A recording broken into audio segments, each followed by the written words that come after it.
Assalamualaikum warahmatullahi wabarakatuh. Ana alim uhibbu kulla alim. Kata Allah, saya ini alim dan sangat mencintai orang alim. Karena orang alim ini yang tahu perspektif. Orang yang ngiranya, saya ulang lagi, yang ngiranya itu enggak ilmiah. Di depan orang alim itu sangat-sangat apa? Ilmiah. Yaitu tadi misalnya ada ayat wa min ayatihi manamukum billaili wan nahar. Masa iya tidur yang ngorok semua turunnya secara jelas kok jadi wamin ayatihi. Tanyakan ahli medis, sistem tubuh kita kalau nggak tidur itu kayak apa rusaknya. Dan toat pas-pasan ini satu-satunya solusi ya turu. Bengi ngempet kepen delok dangdut, delok dugem. Barang turu jebule esuk wis bar, alhamdulillah. Cara melek iman kamu seberapa? Tarikan-tarikan maksiat posisi kamu terjaga bisa kalah kan? Tapi kalau tidur sukses kan tarkul maksinya. Nah, karena tidur itu sukses menghilangkan maksiat disebut wa min ayatihi manamukum billaili wan nahar. Sampai Imam Ghazali ngendikan di makalah itu sehingga nanti ibadahnya umat ini di akhir zaman an-naumu, ibadah terbaiknya itu tidur.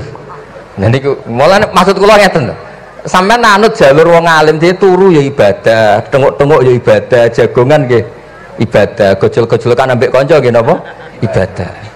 Karena ini semuanya kul bi fadlillah bi rahmati fa bidzalika napa? Falyafrah. Tapi kalau kamu tidak punya basis ilmu, adanya suudzon. Kiai kok jagongan guyon sewengi kiai opo? Kiai kok turu sewengi ku kiai. Karena basisnya ada ilmu. Padahal jelas ketika Rasulullah bikin urutan kebaikan, pertama Nabi ngendikan kamu menolong orang. Jika tidak bisa, terakhir Nabi ngendikan takufu syarraka anin nas fa innaha sadaqatun minka ala nafsik. Tadi beliau juga cerita di nasihat Bangun idza lam tuhsin fala tusi. Kalau tidak bisa berbuat baik, setidaknya kamu tidak berbuat jelek sama orang lain. Dan potongan ini paling gampang apa? Tidur kan? Wis sampean nak turu wis ra zina, ra maling, ra ngrasani wong wis ora tusi. Nah, dengan konstruksi usul fikih seperti itu kamu tahu kualitas ayat wa min ayatihi manamukum billaili wan nahar. Ya sama, ternyata makan itu yang menjaga nyawa, ternyata makan itu yang menjadikan syukur. Kalau kamu nggak percaya puasa, sama nak poso gedang goreng itu mewah. Gedang goreng itu mewah, air satu teguk itu mewah. Makanya kalau lama dulu ada santri kepengen mangan enak, ya saya ingin mangan enak gini-gini caranya gimana, itu rumusnya ada sate, ada mie ayam, idamuhu alju. Kalau kamu ingin enak, lauknya itu lapar. Ya kita kalau puasa itu semuanya kan enak. Nah itu lagi-lagi basisnya itu ilmu. Nah sekarang banyak orang yang sudah tidak peduli dengan ilmu, kayak ijazah dilakoni kan. Jadi kayak wiridan la ilaha illallah itu sebetulnya harus dibarengi dengan ilmu. Ini yang terakhir supaya nggak lama-lama. La ilaha illallah itu basisnya ilmu. Surga yang begitu mewah itu dibikin juga bagi yang melafadzkan la ilaha illallah. Neraka yang begitu ekstrim, sampai kalau benda dijatuhkan dari atas ke neraka itu sampai bawah nunggu 70 tahun. Bisa kamu bayangkan kalau kamu di dalam naiknya susah itu. Ini dijatuhkan ke neraka itu sampai bawah nunggu berapa? 70 tahun. Loh, neraka sebegitu ekstrim itu dibikin untuk yang menolak la ilaha. Berarti kalimat ini kalimat spesial. Kalimat yang neraka dibikin ya atas nama itu yang menolak, surga dibikin juga atas nama itu yang menerima. Itu satu saktinya la ilaha illallah. Sakti kedua, orang kafir 70 tahun ngelafatkan la ilaha illallah sekali langsung dihukumi mukmin. Yufar lahum ma qad salaf. Qul lil ladzina kafaru iyantahu yufar lahum ma qad salaf. Orang yang melafatkan la ilaha illallah Muhammadur Rasulullah itu dosa 70 tahun kafir itu hilang semua. Tapi gara-gara ada ilmu terus diumumkan tahlil dening Kiai Haji Niam mesti sing guri wah sawi iku mesti. Padahal kalau kamu tahu ilmunya tadi ini kalimat yang luar biasa, kalimat yang bisa melebur dosa. Bahkan dalam mazhab Sadiliyah itu unik. Kalau kamu wiridan la ilaha illallah itu jangan istighfar dulu, istighfarnya belakangan. Alasannya Abdul Hasan As-Sadili itu fa'lam annahu la ilaha illallah wastaghfir li dzambik li hadhil kalimah. Orang kafir 70 tahun dia istighfar 100 kali nggak akan dimaafkan Allah, tapi ngelafatkan la ilaha illallah langsung di maafkan. Jadi orang bisa dimaafkan tuh barokahnya la ilaha illallah.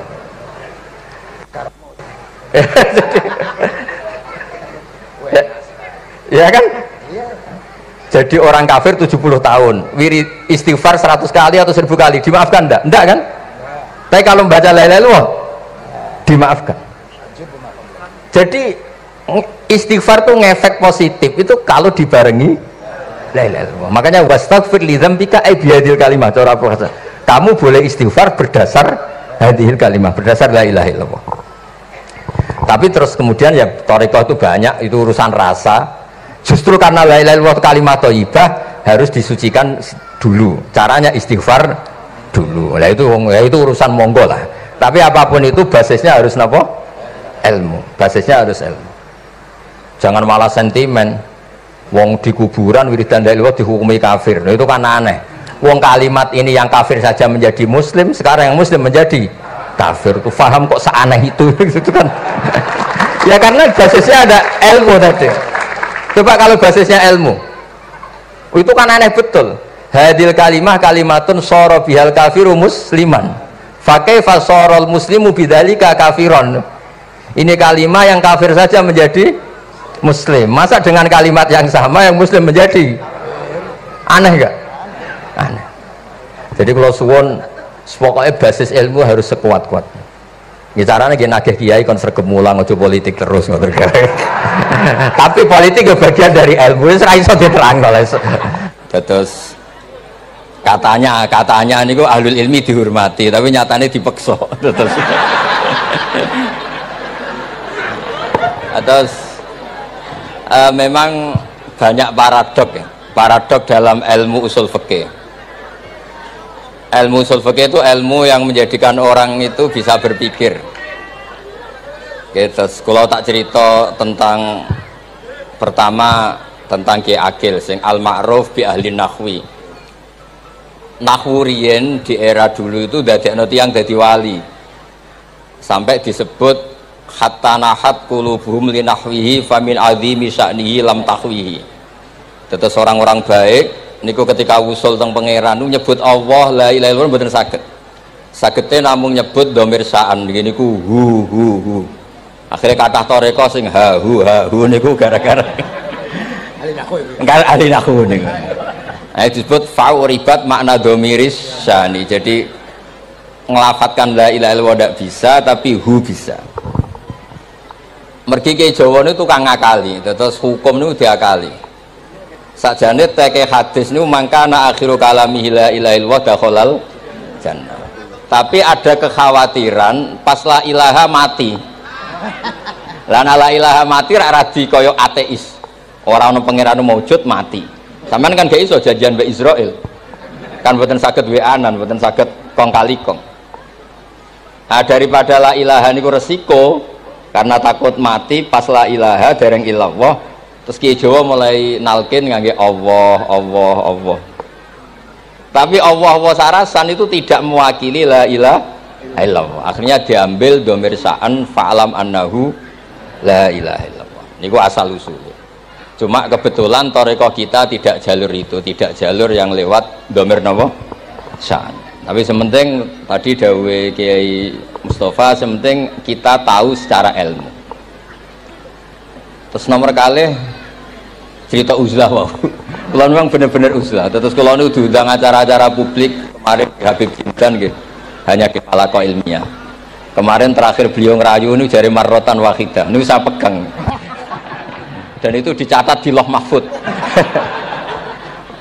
Dan ciri utama kiai itu tidak membatalkan perjanjian.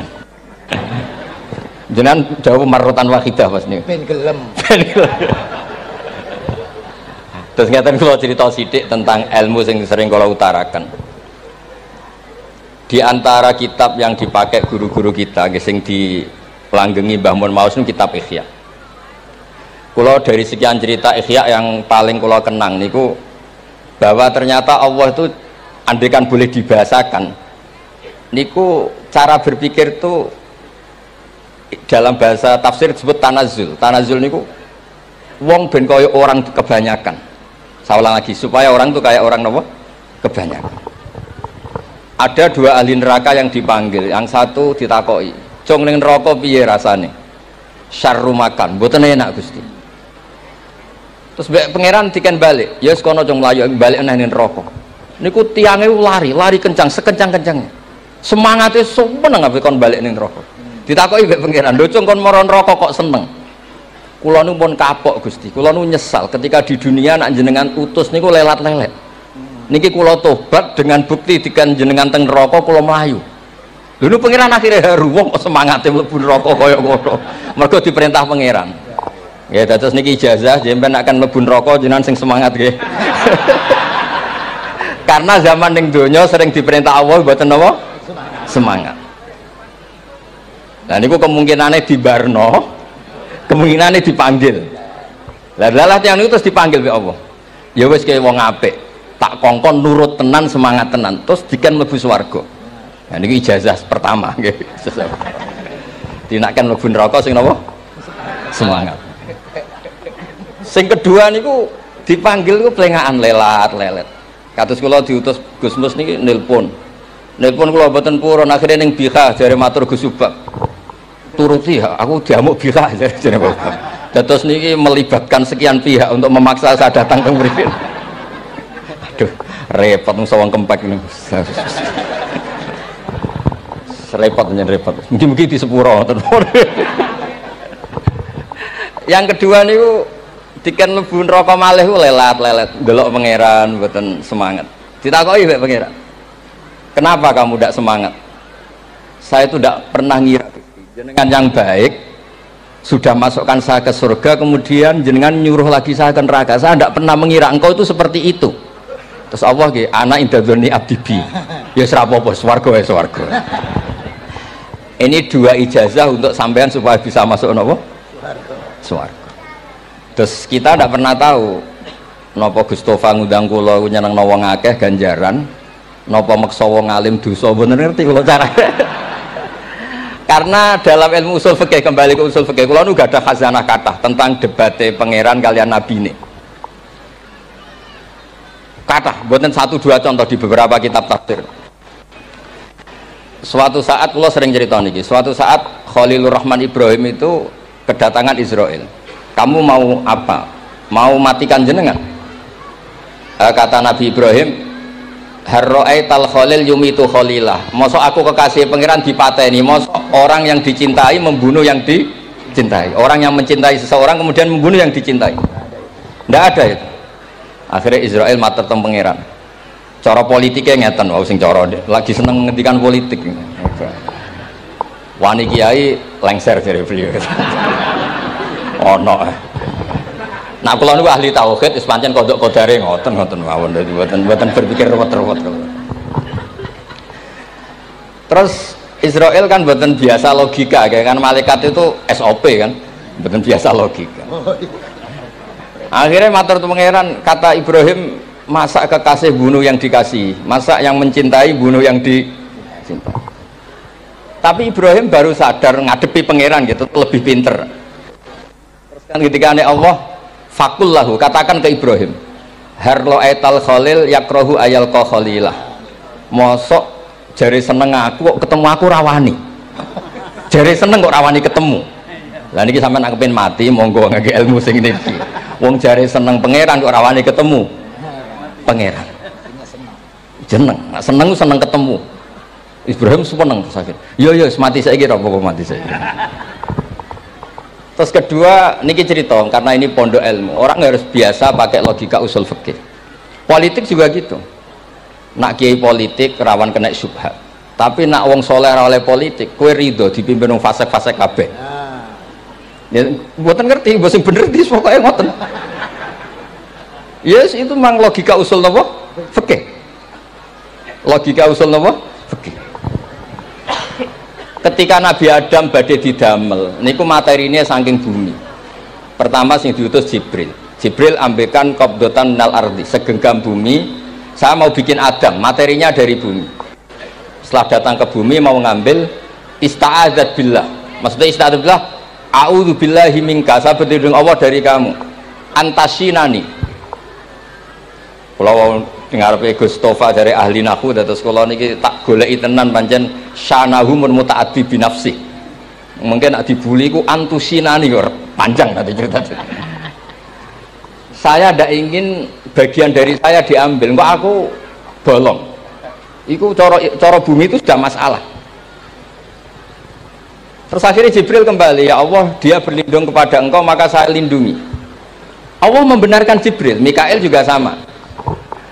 Tapi ketika Israel, ini Israel itu masalah memang. Ketika disuruh ngambil bumi, buminya ista'adat billah, tetap diambil. A'udzu billahi minka antasinani. Saya berlindung Allah supaya kamu tidak melukai saya, menciderai saya dengan mengambil bagian dari saya. Kata Israel, wa a'udzu billah alla unaffidhu amroh. Saya juga a'udzu billah diperintah Allah kok tidak kasil. Kudu kasil. Lah saya tidak tahu yang benar istilahnya Jibril atau istilahnya Israel. Terus memang sudut pandang. Makanya dulu ketika banyak pondok putri itu kiai-kiai kuno dulu itu menentang.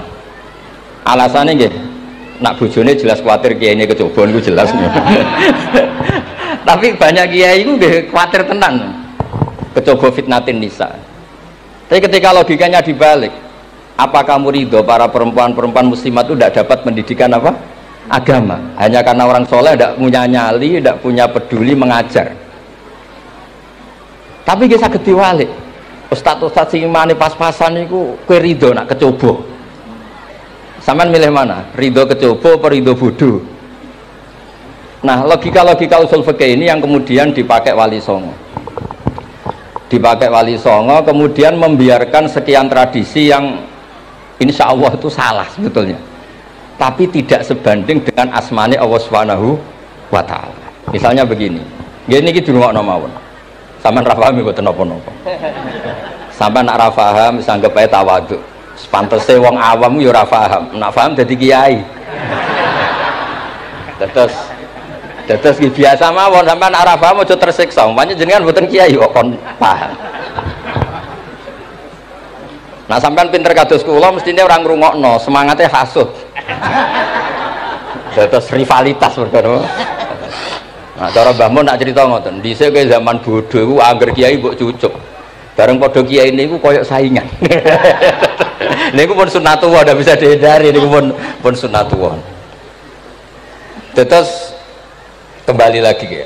Logika-logika usul fikih niku dipakai oleh Wali Songo. Ngeten ada cerita ini rungokno nonton. Itu sudah saya cek di beberapa riwayat termasuk di Musnad Imam Ahmad. Ada orang ini bukti teorinya Wali Songo itu benar. Wonten tiyangu gadah kesalahan. Niku dokumen kesalahan niku madul basor sepanjang mata melihat. Wes ngoten jumlahnya 99 box. Kayak apa banyaknya? Per box madul basor sepanjang mata nopo melihat. Ketika dia ditanya Allah itu kalau tanya demokratis. Azolamat kata bati, jangan-jangan malaikat saya sentimen kalau kamu jelek ditulis, kalau baik enggak Gusti. Afalaka udhurun, jangan-jangan kamu saat salah itu punya alasan. Enggak Gusti, ya memang salah.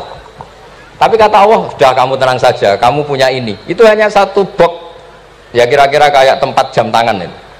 Enggak, kamu punya ini, cukup ini. Terus malaikat tanya, ya Allah, apa artinya, apa ngefek itu kalau ditimbang tuh, kejelekan sebanyak itu dengan satu box jam.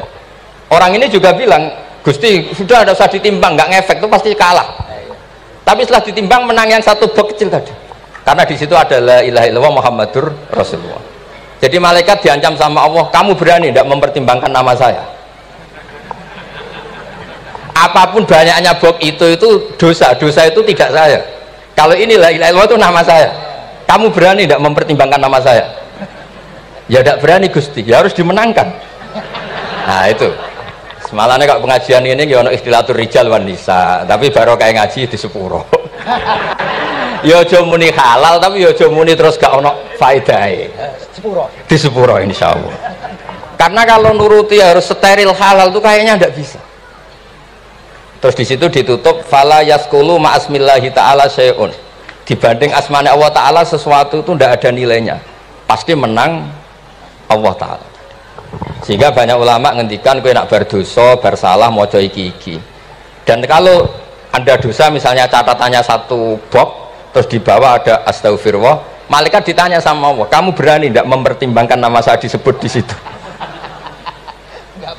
Nah, saya ini ribuan orang yang ngundang, saya berani mengabaikan.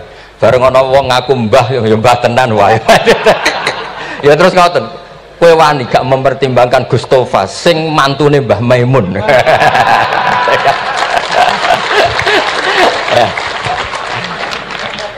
Semoga cara pandang malaikat nanti seperti itu. Tapi nanti kalau malaikat cara pandang, mbah kok tukang maksa putu. Itu mbah model opo. Nah, saya ini sudah ngalah 1 kali.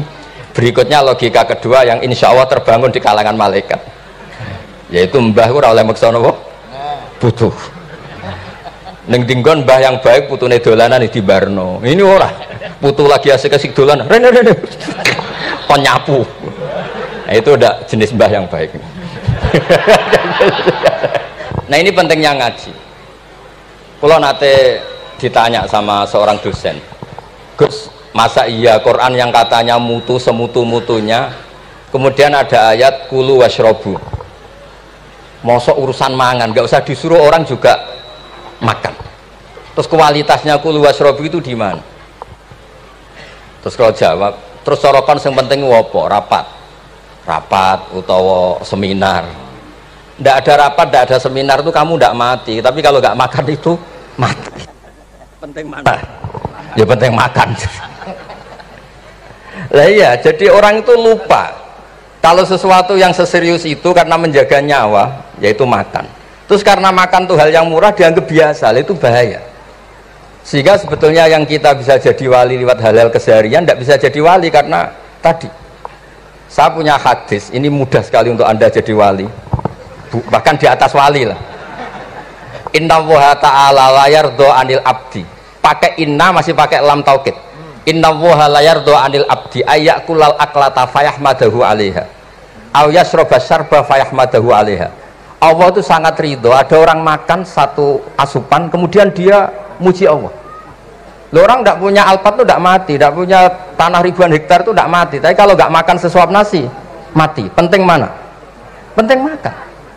Tapi gara-gara kamu tamak untuk syukur nunggu punya alpat, untuk syukur nunggu punya tanah banyak, Anda ini bodoh. Mau syukur saja syaratnya kok banyak. Jadi sebetulnya kalau kita mau jadi wali itu cukup setiap makan itu kamu syukur. Fayahmadahu alaiha aw yasroba syarba fayahmadahu alaiha. Makanya wali-wali dulu kalau didik raja yang sedang berkuasa itu ditanya, kamu raja besar, punya pengaruh besar, andaikan kamu di padang pasir dan kemudian Anda tidak mendapatkan air sama sekali, apakah kamu menggantikan kerajaan kamu demi beli 1 seteguk air? Iya, akan saya beli karena saya kalau tidak minum mati. La tafrah bimulkin la yusawi jar'atamain. Kamu jangan bangga dengan sistem kekuasaan yang tidak senilai dengan seteguk air. Orang nggak jadi raja itu nggak mati, tapi kalau nggak minum mati. Terus akhirnya dosen itu tahu, wah berarti kulu wasrobu itu luar biasa, Gus. Sangat luar biasa. Makan dan minum itu luar biasa. Makanya terus ada kiai mertamu mangan. Kalau tadi baru datang kon mangan, di sini ya ada mangan. Ya saya anggap aja itu proses jadi wali, ngoten mawon. Jadi segampang itu jadi wali. Nah kemudian gara-gara torekoh terus jadi wali ku repot kon maca 10.000 wiridan kon opo. Kesuwen nih cara-cara kesuwen. Karena ini partai gak torekoh tadi.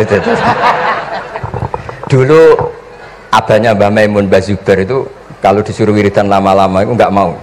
Sementing diridani pangeran, maca kok akeh-akeh. Nah, itu partainya partai ahlul ilmi. Ya partainya partai ahlul apa? Nah kemudian karena saya ini nekuni tafsir ya, itu saya kepengen ya menggerakkan supaya ilmu Quran itu menarik. Caranya apa? Cari sisi ekstrimnya. Aku bolak-balik kenapa sih orang nggak janggal itu udah iskal. Quran itu kan kalamullah, salah lagi Quran itu kalamullah.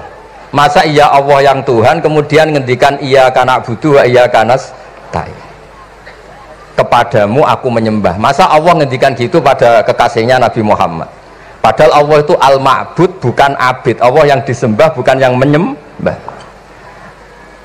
semua ahli tafsir, saya bukan bilang sebagian, semua ahli tafsir pasti ngendikan begini. Wa yuqaddaru qabla qaulihi ta'ala iyyaka na'budu qulu. Sebelum iyyaka na'budu itu ada kata yang disimpan yaitu qulu. Jadi iyyaka na'budu itu betul ngendikannya Allah, cuma sudah dikasihkan Jibril kepada umatnya Rasulullah. Jadi Jibril bilang gini ke Rasulullah Muhammad, Muhammad qul iyyaka na'budu. Kemudian Nabi juga bilang ke umatnya qulu iyyaka na'budu. Jadi ini kalam Allah yang sudah milik kita. Nah berhubung milik kita, kita sah mengatakan iyyaka na'budu. Karena kalau tidak janggal, masa iya Allah berdoa ihdinas siratal mustaqim, tunjukkan kami jalan yang benar. Lah kalau ihdinas siratal mustaqim kalam Allah berarti kan Allah yang berdoa. Nah, sehingga semua tafsir bilang sama, wa yuqaddaru qabla qauli ihdinas siratal mustaqim qulu. Nah, terus ada mufassir lain bilang jangan mulai iyyaka na'budu ya semuanya, mulai bismillah, qulu bismillahirrahmanirrahim. Masa iya Allah sendiri yang bilang bismillahirrahmanirrahim? Nah, dengan tafsir seperti ini terus kita akhirnya lagi-lagi kembali ke usul fikih, kembali ke balaghah, kembali ke nahwu. Kalau ndak, ya Anda akan menafsiri Quran pakai logika Anda sendiri. Sampai ada mungkirus sunnah. Pokoknya sementing kembali ke Quran. Orang roh Quran itu kayak apa? Saya kemarin ngaji di Sedan di daerah saya bilang, Sayyidina Umar itu Islam sebelum minta hidayat. Khalid bin Walid ya Islam sebelumnya ya tidak minta hidayat. Lah itu kan janggal. Padahal katanya Quran itu hudal lil muttaqin, petunjuk bagi mereka yang takwa. Padahal tidak ada sabkut takwa untuk Umar. Umar tidak pernah takwa, tapi nyatanya Islam. Bahkan dia masuk ke rumahnya Zaid bin Arqam itu mau bunuh Nabi, mau nyari Nabi, bukan mau Islam. Tapi ketika dengar iparnya membaca Toha ma anzalna alikal Qur'ana litasqa, kemudian dia masuk Islam. Lalu gimana tentang hudal lil muttaqin, petunjuk bagi mereka yang takwa? Banyak ulama yang mengatakan lil muttaqin itu balaghahnya lil iktifa, lil muttaqina wa ghairihim. Jadi Quran itu petunjuk bagi yang takwa dan yang tidak takwa. Dan itu di bahasa Arab sah. Di bahasa Arab sah. Misalnya gini ya, kalau sampean punya ponakan dolan, cong-cong nang mangan. Ya maksudnya ya mangan mbek ngombe, mangan tok seretan mati kan. Itu kan satu paket. Saro bila taqikumul harra wal barda. Pakaian yang melindungi dari panas, di situ nggak disebut wal barda, tapi artinya juga wal barda. Karena kalau tidak diartikan lil iktifa, nanti Quran itu memberi petunjuk bagi yang sudah muttaqin, corong nguliai segoro, wis takwa kok. Nah ini kita butuh ahli tafsir yang al-usuli. Karena itu yang menjadikan Quran punya kualitas lagi. Seolah lagi punya kualitas lagi. Kalau ndak, Quran tuh kayak biasa-biasa saja, kayak tadi kulu wasrobu kayak dan seterusnya dan seterusnya. Jadi kalau suwun barokahnya hormat sama orang alim kados Ki Akil, Ki Siras dan tenaga keluarga mriki. Orang menghidupkan logika ilmu lagi. Jadi kalau seneng lah nak dalam Gusmus ahli ilmu mboten krana niat fakir mboten. Biar sampean ngerti lah kalau ngadepi ahlul ilmi itu pun mboten level. Ahlul ilmi itu kalau punya logika itu tidak bisa dibantah. Saya beri contoh sekian contoh yang nyata yang diajarkan Rasulullah SAW. Nabi itu pernah mau dipermalukan orang karena Nabi ngendikan la adwa wala tiarata, tidak ada penyakit menular. Terus ada orang iseng kok onta yang kena kudisen itu dijejerkan yang waras ikut kena kudisen. Terus orang ini tanya, ya Rasulullah ini tadi sehat tapi kena onta yang kudisen ikut kudisen. Nabi tanya lagi, faman a'dal awal, yang kudisen pertama ketularan siapa? Wah itu dari Allah ya, maksud saya seperti itu. Lantas kalau suwun lah ngaji usul fikih yang serius, karena itu menjadikan kita bermartabat. Kulo niku sering lepas jenazah tangga-tangga kulo nggih penggene delok TV, nak bengi nggih ngelamun, ngayal sugih, kadang yo ngapalo tikus sing liwat dhuwure saking ora ana penggawean. Tapi kulo nang lepas jenazah ini orang baik. Sampai bojone protes, "HP opo lho Gus, angger bengi iku mau ngelamun ngitung tikus liwat, ngitung apa itu." Terus kulo matur, ngitunge aja ngono, ngitunge tarokal ma'asiyah. Wong ning omah itu artinya tidak dugem, tidak melakoni maksiat. Itulah yang menjadikan usul fikih itu ilmu yang sangat terhormat. Coba kalau Anda jadi pakar usul fikih kayak saya, mengkaji betul usul fikih. Orang tidur semalaman jangan bahasakan tarokat tahajud, wa tarokal witro, wa tarokat qiyamal lail. Tapi bahasakan tarokat zina, wa tarokal ghibah, wa taraka kadza wa kadza minal ma'asi. Keren mboten? Keren. Kalau kamu udah ahli usul fikih maka kiai kok amen turu. Kiai kok guyon suwengi. Lho kiai guyon suwengi itu melawan. Kiai itu ustaz juga manusia. Karepe bengi iku ya kepen nonton. Tapi kan mboten pantes. Akhirnya korbane santri ini dijak guyon gak jelas. Lah apel ning rondo ya ora pantes. Ngelawan nafsu iku berat. Carane ya dilalek-lalekno guyon niku. Lah muga-muga malaikat kabeh ahli usul fikih nganggep ngono iku perlawanan terhadap keinginan apa maksiat. Malaikat ngaji ora. Makanya itu disebut di kitab usul fikih Tanghubul Usul itu izma min mubahin illa wa yatahaqqaqu bihi tarku haramim ma. Fa yalzamu minas sukun tarkul qatli wa minas sukut tarkul ghibah. Tidak ada sesuatu yang mubah kecuali saat Anda lakukan, saat itu juga Anda meninggalkan keharaman. Maka sebetulnya mubah ini punya nilai yang luar biasa, yaitu tarkul haram atau tarkul ma'asi. Jadi sawangane sampeyan nang omah kukar kukur mlebu metu, kukar kukur meneh mlebu metu, bariku turu angop ngorok. Nah semoga malaikat ini al usuli sehingga ngitung itu hadza tarakal ma'asiya kullaha. Hebat ini orang yang tinggal nopo maksiat. Tapi nak malaikat itu jenis rada ekstrim. Alumni kempek suwengi ra tahajud ora witir ku alumni opo?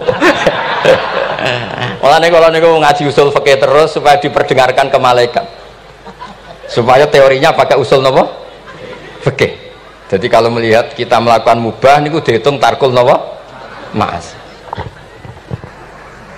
Jadi ada terus orang-orang kafir itu cara berpikir aja alal alihata ilaha wahida inna hadalah syar'ujab. Muhammad ya tentu mereka masih jangkar. Muhammad problem kita ini banyak. Kalau Tuhannya satu tidak cukup. Ada problem kredit macet, ada problem macam-macam kan, utang piutang macam-macam. Kalau Tuhannya satu tidak cukup.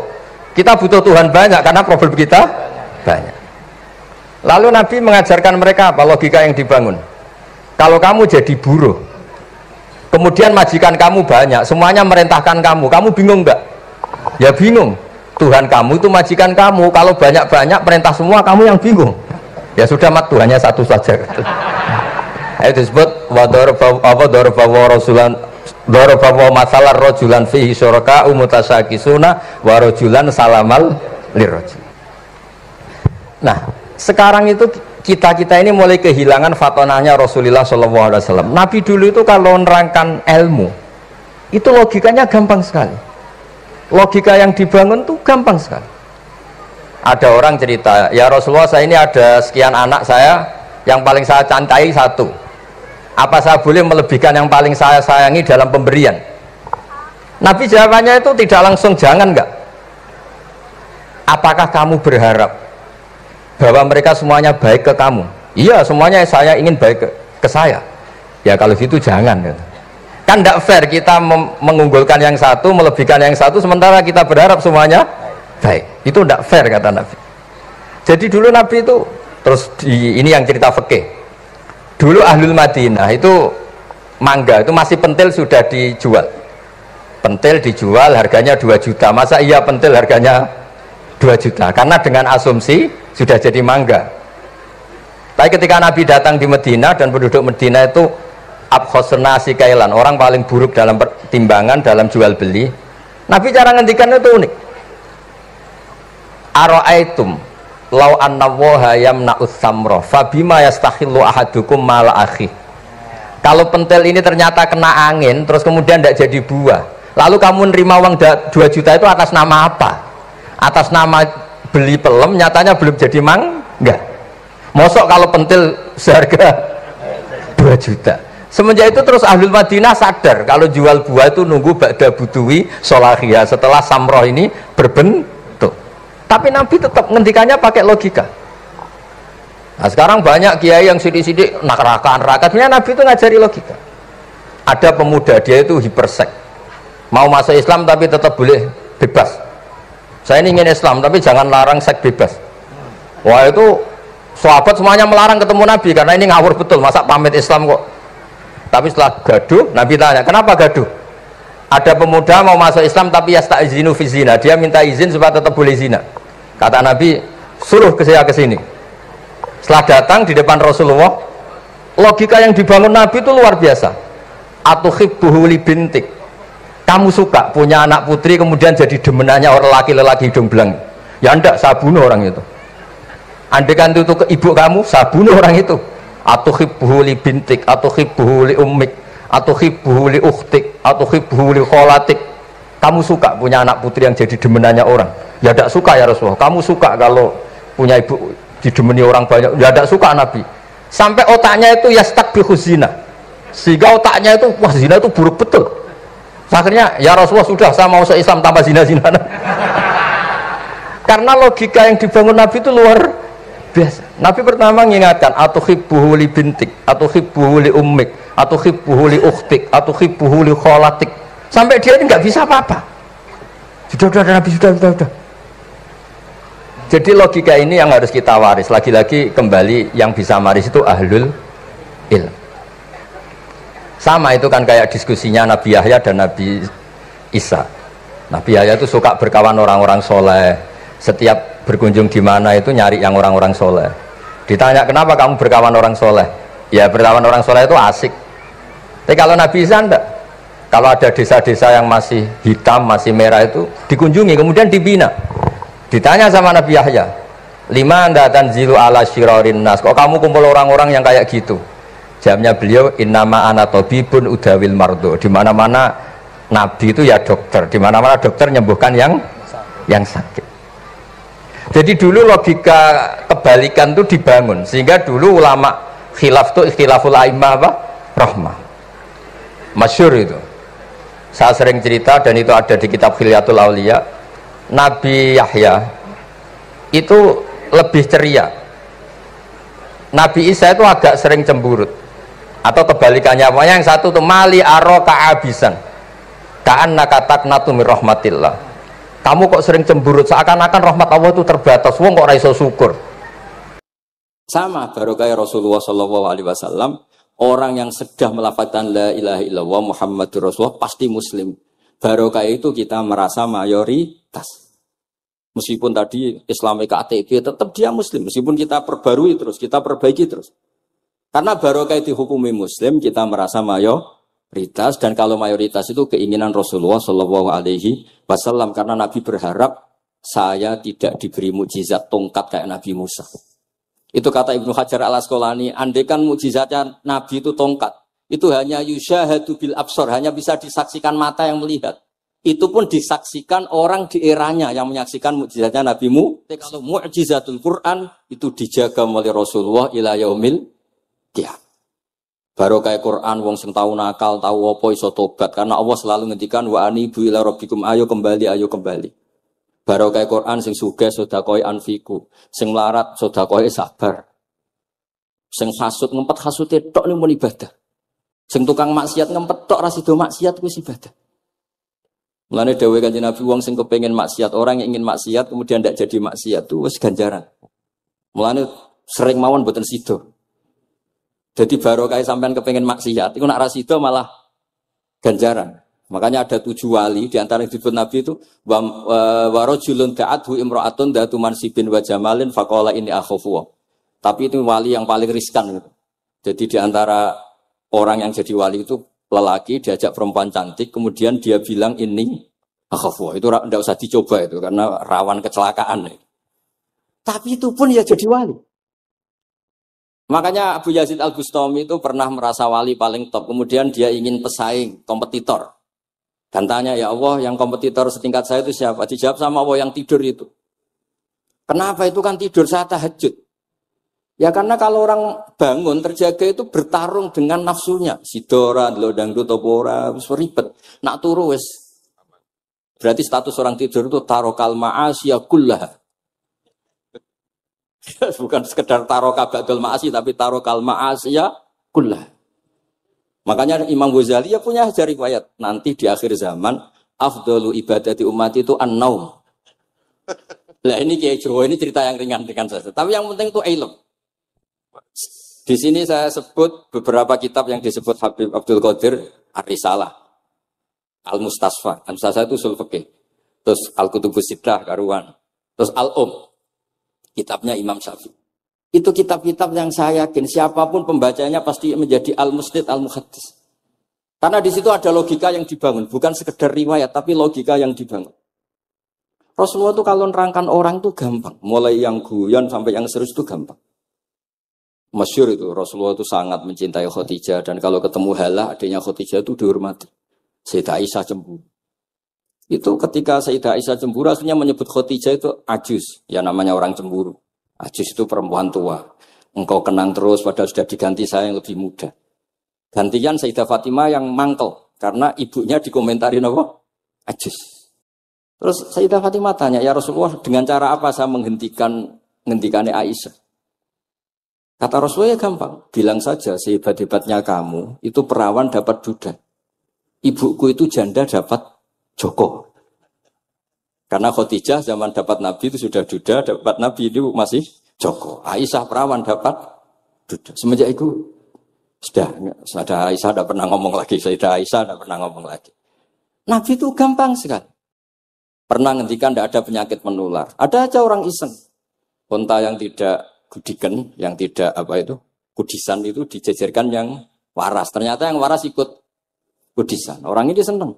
Ya Rasulullah, teori yang tidak ada penyakit menular ternyata ini menular. Nabi enteng jawabnya. Faman a'dal awala. Lalu yang penyakitan pertama tertular siapa? Iya, yang pertama itu asli ya, maksudku sing asli. Jadi Nabi itu menyelesaikannya itu bil ilmi. Ya saya ulang lagi, semuanya diselesaikan apa? Bil ilmi. Makanya saya senang sekali saya pondok Darul Hadis ketika ini Habib Soleh Al-Atos itu dulu termasuk tipe anak angkat sama Mbah Mun. Itu dekat sekali, terus beliau supaya barokah dipondokkan di Darul Hadis. Zaman itu pengasuhnya sudah Habib Rahman, Habib Soleh Al-Idrus. Saya yang mewakili. Ketika Boyong yang mamitkan juga saya, ketika mondok di Sayyid Umar Hafid yang disuruh surat sebagai bapaknya juga saya. Terus, alhamdulillah sekarang barokah jadi kiai top di Tegal. Ya, baru di Tegal dan sekitarnya tidak tahu saya juga. Yang jelas itu di Islam itu gampang. Kalau kamu terkenal niati syiar, karena Islam itu butuh syiar. Kalau kamu tidak terkenal niati humul. Humul itu ab'adu minar riya. Jangan-jangan Anda lebih wali ketimbang saya karena tidak terkenal. Tapi bisa saja wali saya karena saya bisa menterkenalkan ilmunya Allah dan Rasul. Ya nanti diuji di akhirat siapa yang lebih wali. Tapi yang jelas Islam itu gampang itu. Orang bisa jadi wali lewat apa saja. Karena kebaikan yang ditawarkan Islam itu semua kebaikan. Sama tak cerita nih, orang sowan Rasulullah itu kan luar biasa. Kayak apa? Hebatnya orang melihat wajahnya Rasulullah. Marro'a wajah kayak saat. Tapi ada orang namanya Uwais Al-Qarni. Itu tidak sowan Rasulullah. Karena ibunya tuh manjanya minta ampun, kemana-mana minta digendong. Semua tetangganya sudah sowan Rasulullah kecuali dia. Tapi dia tidak sowan Rasulullah berdasar roh yang ditanamkan Rasulullah, yaitu birrul walidain. Dan itu ya jadi wali. Makanya ketika Habib Soleh bilang jenengan diatur Habibur Rahman, Beb saya tidak ketemu fisik, sudah ketemu roh. Al arwah junudun mujannad. Sehingga jenengan yang sowan kesini langsung di saya, yang di rumah tapi mencintai Habib ya saya. Yang nggak berani ketemu juga saya, karena sampai sering ketemu nak ladab malah dosa. Atau rapati sering ketemu tapi husnul. Mulai dulu sahabat ya gitu. Ada yang sowan Nabi, ada yang nggak pernah sowan. Alasannya takut ganggu. Wali ada yang ditanya, kalau kamu di surga ingin melihat Allah apa enggak? Ada yang jawab tidak, katanya. Kan aneh. Kenapa? Unazzihu dzalikal jamal an-nadhari misli. Saya ingin Allah itu tidak terkontaminasi karena dilihat saya. Karena wong potongan ini kan tahu delok dangdut macam-macam. Jadi sojo lah sebenarnya. Allah selamat sangka mata yang pernah digo macam-macam kira-kira gitu. Jadi wali itu yang macam-macam. Dan itu kalau ilm, saya lagi ilm itu ada semua. Dan itu yang diceritakan Imam Bukhari radhiyallahu anhu yang juga mu'tamadul habaib. Sehingga konsensus ilmu ini penting sekali. Jadi saya baca ini khatam, saya ulang lagi khatam. Itu barokah sekali karena terus pilihan untuk menjadi muslim yang itu gampang sekali. Karena yang dikatakan kebaikan itu fi'lul awamir atau imtisalul awamir wastinabun nawahi. Istinabun nawahi itu kan enggak modal. Kamu di rumah, guyon sama anak istri, tidur, udah enggak zina, enggak maling, enggak ngerasani orang, enggak nyopet. Kalau kelasnya dinaikkan ya tahajud. Tapi itu kan butuh potongan, butuh soleh sing agak naik sedikit. Tapi sementing itu tarkul apa? Ini di sini juga diceritakan sama Habib Abdul Qadir ketika Ibn Abbas ditanya bagaimana orang yang melakukan as-sunan warna wafil tapi sering maksiat, sama yang hanya iktisar alal faraid tapi tidak pernah maksiat. Ini yang diceritakan Habib Abdul Qadir, menceritakan Dawi Ibn Abbas, la na'dilu bisalamati syai'an. Saya tidak pernah membandingkan selamat. Artinya yang paling penting itu tarkul. Kalau gak ada kitab Khilyatul Auliya, termasuk kitab sing kula hadiahkan Habib Durrahman. Niku wonten manakib. Kitab niku kesayangan Imam Ghazali. Imam Ghazali gak ada kitab Ihya. Niku diantara fatwahipun wa alika bimudawamati mutolaati kitab Khilyatul Auliya. Niku karanganipun Abu Nu'aim Al-Asfihani. Niku diantara cerita-cerita tentang Said Ali Zainal Abidin, Sayyid Bagir, Sayyid Ja'far. Niku nak dialog Quran. Mulane masyhur yen kutubiyai Habib Abu Bakar Segaf termasuk isi disebut teng mriki betapa kutube Sayyid Abdul Qadir niku hubungannya erat kalian kutubiyahipun Sayyid Abu Bakar Segaf Gresik. Kula ampun sinau niki khatam disukani Habib Durrahman. Niku ketika nimbali Habib Alwi sing setunggal ngendikan maka dzabal fuadu maroa sing sitok tawaduk ngendikan wajina bibido atim musjad. Terus riyen dialek niku Quran.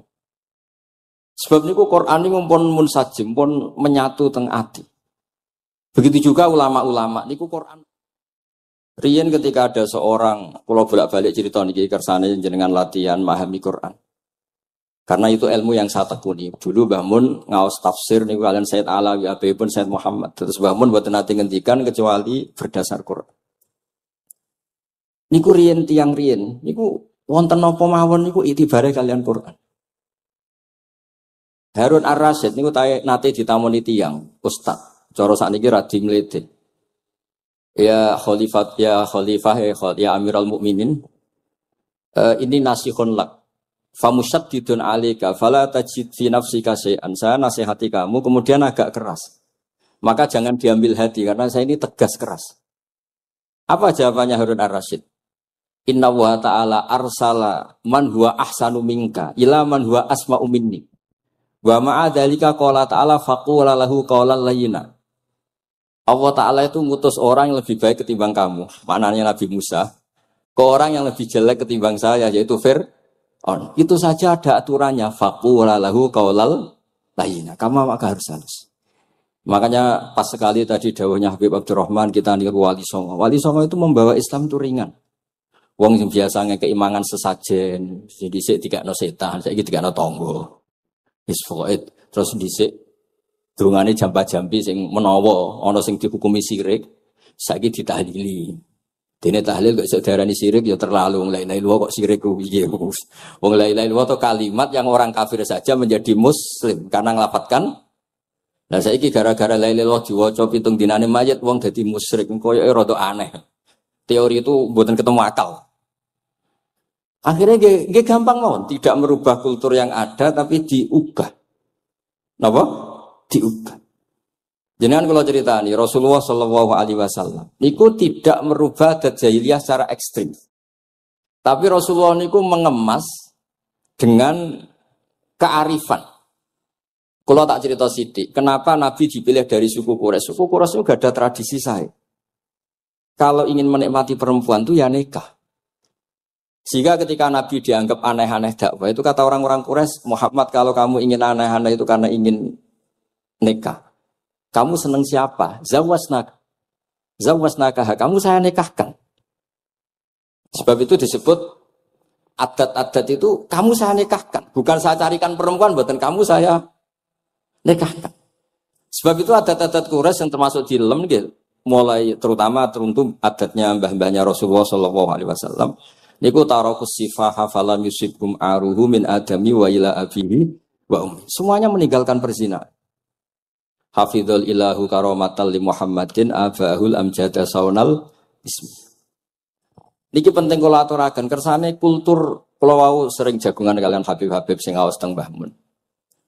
Wong Jawa nu mboten nate kawin ponakan, mboten nate kawin putrine. Niku nggih barokah Rasulullah sallallahu alaihi wasallam. Riyen kiai-kiai Jawa niku ngenalno mahram. Wong ora oleh nikah ambek putrine, ora oleh nikah ambek ponakane, ora oleh nikah ambek mbae. Sehingga wong Islam Indonesia niku pun dadi konsensus. Oh ya. Itu nikah itu sudah benar. Lah ini kalau cerita tentang kalangan tentang jenengan sedanten. ijtihad ulama itu mau tidak mau harus kita dengar. Niki kalau mau khatam mungkin kalau beri contoh beberapa. Niki termasuk yang didawakan beliau. Al-anbiya mastaharu illa bil ilmi wala azharu sya'nahum fil wujud illa ilmahum. Wa fihi dalilun anal ilma aqwa minal amal. Niki termasuk dawuhipun beliau. Para nabi itu yang paling diterkenalkan itu logika ilmu. Dan mereka tidak memperlihatkan di komunitasnya kecuali ya ilmu itu. Karena ilmu itu akan permanen. Misalnya nyuwun sewu, di antara keluhanipun Habib Abdul Qadir, niku kan gampangannya al-Islam mahjubun bil muslimin. Temeriki beliau sering ngendikan la takun hijaban alal Islam atau la takunu hijaban alal Islam. Kamu muslim jangan menjadi problem yang bisa menutupi kejayaan apa? Islam. Oke, niku kita sepakat. Tapi baru kayak ilmu niku terjaga. Misalnya kita semua yakin zina itu haram, maling itu haram. Nah ono wong Islam nyolong. Iku wong ya darani ya oknum, boten kongkonane napa? Islam. Tidak suruhannya Islam. Tapi kalau semua orang sudah tidak kenal maling itu haram, tidak dikenalkan itu haram, nanti dikira angger Islam itu nggih maling. Sehingga ilmu itu harus didengungkan terus. Malahnya ngendikane Nabi, idza dzaharatil bid'ah wal fitanu wa fi riwayatin jambi wa subba ashabi falyuzhiril alim ilmahu wa illa fa alaihi la'natullah wal malaikati wan nasi napa ajmain. Ketika banyak masalah itu orang alim harus memperlihatkan ilmunya. Misalnya kados kula sebagai kiai Jawa. Niku kula matur nuwun sanget. Kula nu bapak kula hafal Quran, bapak kula senengane ngaos Quran. Bapak kula tiyang Kudus niku penekun Quran. Pondok paling sepuh ning Kudus di antaranipun gadani buyut kula. Niku nak ngijazah niku nurayamsi bihi finnas. Walam yakulillah fil madaris wal masajid. Orang itu punya iman, itu harus dibawa finnas. Tertanam di hati manusia. Kalau nate teng Korea, nurian tiang sing gedeng kiai, bareng teng Korea itu malah jadi kiai. Mergo roh bumi ra ono sujud, ra ono adzan ku nangis. Akhirnya ku nyewa tanah, nyewa tempat tinggi masjid. Dadi sampean ra usah dibakas ning bab wakaf. Iya hukume masjid tanah sewaan. Kowe ora tau nyewa masjid malah kecangkeman ruwet ngoten niku ruwet. Pokoke pira-pira ning Korea wonten persewaan rumah damel napa? Dipakai apa? Masjid. Karena Nabi pun ngendikan ju'ilat lanal ardu kulluha masjidan. Mulane sedekah Rasulullah sallallahu alaihi wasallam. Di antara khawasi hadhil ummah niku semua tanah itu bisa dipakai sujud. Tiang Eropa baru kayak bal-balan niku ya akeh wong sujud. Riyen teng Eropa niku wong sujud kangelan gara-gara dituku Sulaiman Fahim teng stadione wonten masjid. Mbah men nak cerita aku tahu salat ning Real Madrid. Dulu sampean cocok ra cocok, sampean ora usah khawatir. Ini kalau orang Islam di Eropa terkontaminasi kalian non muslim, sampean kudu yakin, pokoknya anggere ja'al haqqu wa zaqal napa? Batil. Sampean kudu yakin banat uzifu bil haqqi 'alal batil fayatmahu fa idza huwa zaid. Hak ini berdiri sendiri, kuat sekali hak. Hak ini bisa bertarung di mana saja dan kapan saja dan punya tingkat keabadian yang luar biasa. Ini hak. Ketika ada sekolah-sekolah perbandingan agama, kemudian kita menawarkan konsep Tuhan. Tuhan kita adalah wajibil wujud. Tuhan kita tidak pernah ngantuk, tidak pernah ini itu. Tuhan kita ada sebelum apa saja. Tentu konsep Tuhan ini lebih rasional ketimbang yang lain. Artinya kita menjual Islam itu dengan likaumiyah gitu, dengan logika sing luar biasa. Sebab itu Quran nak ngajari kita, nak ngenyek Fir'aun, ngenyek Namrud. Kul ara'aitum ma tad'una min dunillah, ketika orang kafir menyembah berhala Lata, Uzza, Hubal. Aruni madza khalaqu minal ardi am lahum syirkun fis samawat. Apa reputasi mereka sebagai Tuhan? Apa melok gawe bumi? Apa pas aku gawe langit urun semen? Yo ora melok gawe ujug-ujug dadi pangeran. Ndak ikut menciptakan kemudian tahu-tahu jadi apa? Tuhan. Tapi uniknya ini ceritanya kitab Ithaf. Ithaf itu karanganipun Said Zabidi. Ini lagi-lagi dukung Habib Abdul Qadir tentang ilmu. Kenapa orang Islam disuruh baca sholawat Allahumma sholli ala sayyidina? Iku Said Zabidi cara ngendikan begini. Islam itu ada. Itu setelah Nabi Isa dikultuskan seperti itu. Diangkat sedemikian rupa sampai dituhankan. Tapi Islam ingin umat Islam itu mencintai nabinya. Caranya gimana? Dilatih sholawat. Allahumma sholli ala sayyidina Muhammad. Allah tetap pemberi.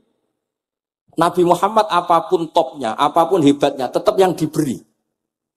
Sehingga yang Tuhan jelas Allah, kekasihnya yang bernama Muhammad Shallallahu Alaihi Wasallam. Artinya mencintai nabinya, tapi tidak akan kecelakaan menuhankan nabi. Karena posisinya jelas. Allahumma Allah pemberi, nabi penerima. Dan selalu kita dilatih Muhammad dan abduhu wa rasuluh, hambanya. Kata abduhu adalah kalimatun fariqoh, kalimah yang kita tidak akan mengalami menuhankan seorang nabi. Kayak apa berkahnya hadatin? Kayak apa berkahnya ilmu ulama? Makanya kalau setuju, beliau ngendikan al-anbiya mastaharu illa bil ilmi, wala adharu sya'nahum fil wujud illa ilmahum. Terus beliau ngendikan wa fi dalilun ala anal ilma aqwa minal amal. Ini kita baru kalian dawa-dawa beliau kula alhamdulillah khatam nggih. Cara kula nyari padanan di kitab-kitab itu mudah sekali karena ini ma'ruf masyhur. Terus di antara dawuhipun ngendikan karamatul ulama adharu min karamatil auliya. Ulama itu sekali keramat itu lebih zahir, lebih manfaat ketimbang keramatnya wali. Saya masih ingat bapak saya kalau ngendikan terkenal wali sing untung dekne kata bapak. Ini bapak Guyan. Tapi wali basa Jawa loh, ndak wali yang di kitab-kitab itu ndak. Kalau Anda terkenal wali itu yang sowan banyak, apalagi yang nyalon bupati gubernur, itu pasti gula Anda banyak, uang Anda banyak. Dan yang untung Anda. Tapi kalau Anda terkenal ulama, ahli fikih, kados bil faqih itu babahnya ahli fikih. Sampai disebut Ustadz Al-Faqih Al-Muqaddam. Jadi beliau enggak diundang Habib saking terkenal ahli fikih, disebut Al-Faqih Al-Muqaddam, saking ahlinya fikih. Kalau Anda terkenal alim fikih, oh, saya kalau tanya khed sama siapa? Sama Bahak misalnya. Mau tanya halalnya penyembelian sama siapa? Sama orang alim itu. Mau haji tanya siapa? Sama orang alim itu. Sehingga yang untung itu Islam. Karena ada masailul fikih yang bisa diketahui lewat ulama. Tapi kalau Anda terkenal wali, dungam mandi, yang untung Anda. Entah untuk sowanan wae, kira-kira gitu. Mboten iki cerita mawon, cerita maknane karomatul ulama adharu min karomatil ali. Maka saya senang sekali sama keluarga-keluarga yang ahlul ilm. Tadi beliau madah Habib dengan nama Habib Abdul Qadir Darul Hadis. Disebut Al-Musnid. Disebut musnid saja ingatan kita pasti sanadnya musalsal ila Rasulillah sallallahu alaihi wasallam. Saya akan cerita ilmu, nggih, kalau terpaksa bahasa Indonesia nih karena Habib biasa bahasa Indonesia.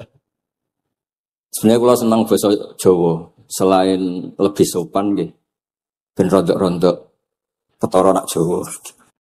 Karena Islam porsi kula nu versi Jawa, jadi porsi Jawa nu nggih boten Islam ideal tapi barokah rahmati Allah Subhanahu wa taala. Kalau cerita sedikit, kalau niku jare wong akeh niku alim, niku jare Mbah Mun dawuhe Mbah Mun ngeten. Pokoke wong Jawa mesti ana sing alim. Mergo Allah wis kadung ngendikan kafatal linnas. Islam kanggo wong akeh. Nek sing alim wong Arab tok, berarti urung kafah. Ya kudu ana wong Jawa bareng. Mulane wong Sunda kantonnya iki kula ngerti ana wong Jawa, ana wong Sunda, ana wong Sumatera. Mergo Allah sudah memaklumatkan Islam niku kafatal linnas. Sebab niku kula badhe matur, imane para habaib, para sadat alawiyin, para hasaniyin sedanten. Niku sibghatullah memang didesain sempurna karena ada batatu Rasulillah, ada kitatu Rasulillah, ada jasad, ada gen Rasulullah sallallahu alaihi wasallam. Tapi imanul awam, imannya orang banyak, itu harus ditopang logika-logika awam dan itu bagus. Kalau bolak-balik cerita di mana-mana, Imam Amudi niku teng akhirat niku mbek pangeran kan mulang matematika. Karena dia itu berhasil menjadikan orang percaya tauhid itu mergo mulang matematika. Mbake cerita angka 2, 3 sampai 1 miliar sampai 1 triliun. Nisbatu kulli dzalika ilal wahid nisbatul far'i ilal asli. Terus malaikat itu udah protes. Karena Imam Abu Jini teng alam kasyafi dikan mulang malaikat. Mergo malaikat itu komplain. Saya ini dekat engkau ya Allah, tahu surga, tahu neraka. Kenapa imanul makhluk? Imannya Amudi yang enggak tahu apa-apa kok sekuat imannya malaikat. Dan itu Allah Ta'ala yatabaha bihi malaikata. Atau kalau jumlahnya banyak yatabaha bihi malaikata. Allah membanggakan para umatnya Rasulullah SAW di depan para malaikatnya. Tapi apa yang dijelaskan Imam Amudi? Itu ditulis mawon. 1, 2, 3, 4. 1, 2, 1 miliar, 1, 2. Semuanya berapapun jumlahnya, semuanya itu cabang dari angka 1. Bo alam raya kayak apa rumitnya, kayak apa luasnya, kayak apa dasarnya, kabeh itu faktor minawahil wahidil qahar. Disebut kul huwallahu ahad. Dan terus akhirnya imane wong Jawa iku wis pokoke gak mungkin angka gak dimulai dari angka napa? 1. Mulane Syekh Nawawi Banten niku masyhur karena beliau mufassir termasuk yang pertama. Nggih kula bilang termasuk yang pertama dawuh maknane Quran semuanya terangkum ning Fatihah, Fatihah terangkum ning bismillah, bismillah terangkum di titik. Titik niku maknane nuqtatil wujud. Gini ku bi kana makana wa bi yakunu ma yakun. Semuanya dimulai dari titik wujud. Sebab niku kula bolak-balik matur niki bangga kula gadah guru Mbah Maimun Zubair, juga beliau sangat mencintai keluarga besar Habib Abdullah. Teng kitab Ihya kula niku Habib Rahman tesih wonten fotonipun Habib Abdullah kalian Said Muhammad di kitab Ihya saya zaman saya di Sarang. Niku Mbah Mun mulang Husnul Hamidiyah. Niki kangge tiyang Jawa, kangge kula jenengan sae gampil. Niku teng mriku diterangaken nggih ngangge gambar malah. Kula bolak-balik matur niki supaya iman itu makulal makna. Niku wonten gambaripun Habib Fauzi digambar. Terus gambar itu mulai sing rapi, sing mboten rapi, kabeh iku dari satu titik. Sampean gambar apa saja dimulai dari apa? Satu titik. Cek gambarnya sampean elek, cek apik tetap dimulai satu titik. Jadi alam raya ini dia dimulai satu nuqtatil wujud. Gini ku Allah Subhanahu wa ta'ala. Terus alam ini kadung wujud. Lah kalau hadil alam wis kadung wujud, enggak mungkin khalaqahal adam. Karena logikanya enggak ketemu hadil maujudat khalaqahal adam. Ini semua yang wujud diciptakan oleh ketiadaan. Ini gua ngajak gendeng bareng. Faham ateis, faham yang mengatakan tidak ada Tuhan itu ngajak goblok bareng. Wong sesuatu yang tidak ada, kemudian menjadi penyebab sesuatu yang ada. Sebab niku namine Jubair bin Mut'im. Niku sahabat sing riyen Islam niku mergi pireng Rasulullah maca surat Wat-Tur wa kitabim mastur. Bareng pas do ayat am khuliqu min ghairi syai'in. Mosok alam raya, makhluk semua ini kemudian diciptakan oleh sesuatu yang tidak ada.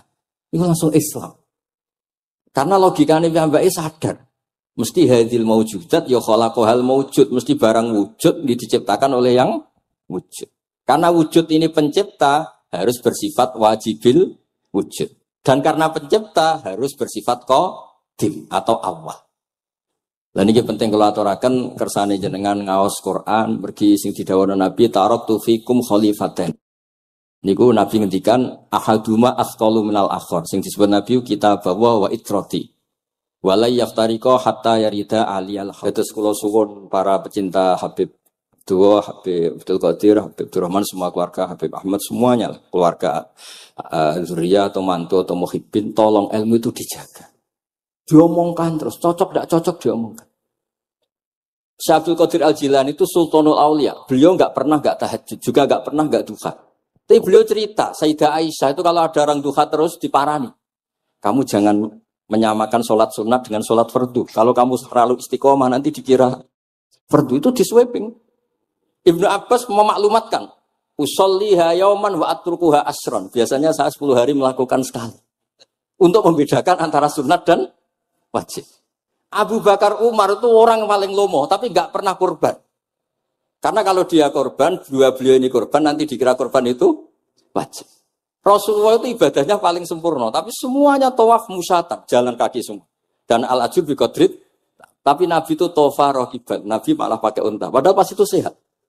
Akhirnya menjadi fikih, tawaf pakai kendaraan itu boleh. Andai kan Nabi saat itu kok ikut jalan kaki, dikira syarat-syaratnya tawaf harus jalan kaki. Itu kalau Anda tidak menekuni ilmu kayak Habib Abdullah, Habib Abdul Qadir itu habis. Nah, kalau suwon beliau, saya senang sekali ketika beliau ngendikan, "Idza aradta an ta'rifal insana naw insanun unzur ila mahabbatil ilm." Kalau kamu ingin manusia itu siapa yang manusia betul, lihat saja dia senang ilmu apa enggak. Enggak usah diteruskan. Kalau yang enggak senang berarti enggak usah. Pokoknya kalimatnya gitu. Idza aradta an ta'rifal insana annahu insanun unzur ila mahabbatil ilm. Fakullama zatat mahabbatul ilm zatat insaniyatu. Semakin dia senang ilmu, berarti semakin dia Karena kalau Anda suka makan, hewan juga suka makan. Anda senang kumpul perempuan, hewan-hewan malah banyak pasangannya. Suka menang-menangan, hewan juga suka menang. Tapi kalau suka ngaji takrib, tidak ada yang ngaji takrib. Kalau kamu suka ngaji ihya, itu pembeda betul. Tidak ada hewan yang suka ngaji ihya. Jadi al-fariq bainana wa bainal hayawan itu mahabbatul ilm. Jadi kata beliau ini agak keras dengan idza aradta an ta'rifal insan annahu insanun unzur ila mahabbatil ilm. Fakullama zadat mahabbatul ilm zadat insaniyah. Yang terakhir jangan pernah merubah dawai Rasulullah sallallahu alaihi wasallam. Ini yang terakhir. Saya ini cerita di depan para habaib, ada Habib Abdurrahman Segaf, ada Habib Abdurrahman Bilwaqi, ada Habib Fauzi Al-Haddad, semuanya para sepuh. Saya itu pengagum dawai Rasulullah sallallahu alaihi wasallam dan saya meskipun modern tidak pernah merubah. Misalnya begini, saya beri contoh. Kalau salah nanti ditas saya. Orang kalau mau meninggal itu sama Nabi hanya disuruh nyebut Allah, Allah, Allah. Nabi tidak menyuruh berdoa. Karena berdoa itu bagi orang kebanyakan. Saya tidak bakas habaib, tidak bakas orang-orang yang al-mutahharun. Bakas yang umumnya orang. Kalau Anda berdoa, pasti hati Anda, aku mandi tanda. Doa saya makbul apa enggak? Sehingga Anda fi akhiri hayatika ada qalaqun billah. Anda merasa tidak nyaman dengan Allah. Karena kamu berdoa. Kalau berdoa kan efeknya apa?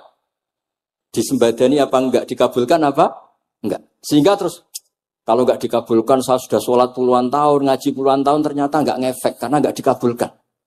Kalau GR dikabulkan, kamu kan punya reputasi yang masa lalunya juga apa ya tahu tak delok. Masih atau apa ya kita ya wis rondok tahu. Masih rondok tahu misalnya enggak sampai zina ya delok. Bodoni ya sering. Tobat ya sering, pokoknya kholatu amalan sholihah wa akharana wa sayyi'ah. Jadi doa itu punya akibat kolak. Kolak itu kayak iya kayak enggak. Tapi kalau kamu bilang Allah. Allah saja. Allah elahul asmaul husna. Allah itu siapa? Rahman, Rahim. Allah itu siapa? Khairul ghafirin. Allah itu siapa? Arhamur. Sudah sampai kamu mati bilang aja Allah, Allah. Terus nyifati Allah. Makanya Dawei Sayyid Abdul Haddad, Bashir bil wasfi. Sudahlah kamu ingat Allah dengan segala sifatnya. Uzkuru wa dzikran katsira. Lah kalau kamu doa nanti elingnya nasib kamu, bukan eling Allah tapi eling nasib kamu. Allah tidak nyuruh kamu eling nasib kamu, tapi disuruh eling Allah. Jadi saya suwun, semoga ini benar dan saya yakin benar. Nabi itu luar biasa mengajari kita kan bilang Allah, Allah, Allah sampai akhirul kalamihi. Nah kenapa Kiai Jawa merubah dari la ilaha illallah menjadi Allah? Padahal riwayat yang banyak itu la ilaha. Itu kata Kiai Jawa pernah tak tanya. Iku hak nak la ilaha illallah nak ora tok dadine la ilaha. Resikonya tinggi. Daripada resiko digenti apa? Allah. Kalau ya ora modifikasine piye pokoke wonten. Akhirnya nyari riwayat yang bukan la ilaha illallah tapi napa? Allah. Tapi apapun itu saya pastikan saya mohon semohon-mohonnya ikut Rasulullah. Gini ku nyebut Allah, Allah. Jangan saat itu, saya ulang lagi, saat itu jangan banyak berdoa sesuai penuduhan Nabi la yamutanna ahadukum illa wa yusinu dzanna billah. Tapi saat itu jangan pakai doa karena kalau Anda pakai doa takutnya Anda takut enggak mustajab. Lah kalau kata orang mustajab terus setan nyelinap, gak ono gunane kowe dhisik nekani maulid, salat, saiki ora ngefek. Pas itu berarti kowe suudzon be Allah. Jadi kalau suwun semohon-mohonnya, Nabi itu kalau dawuh pegangi saja. Dia sudah tidak usah ditakwil.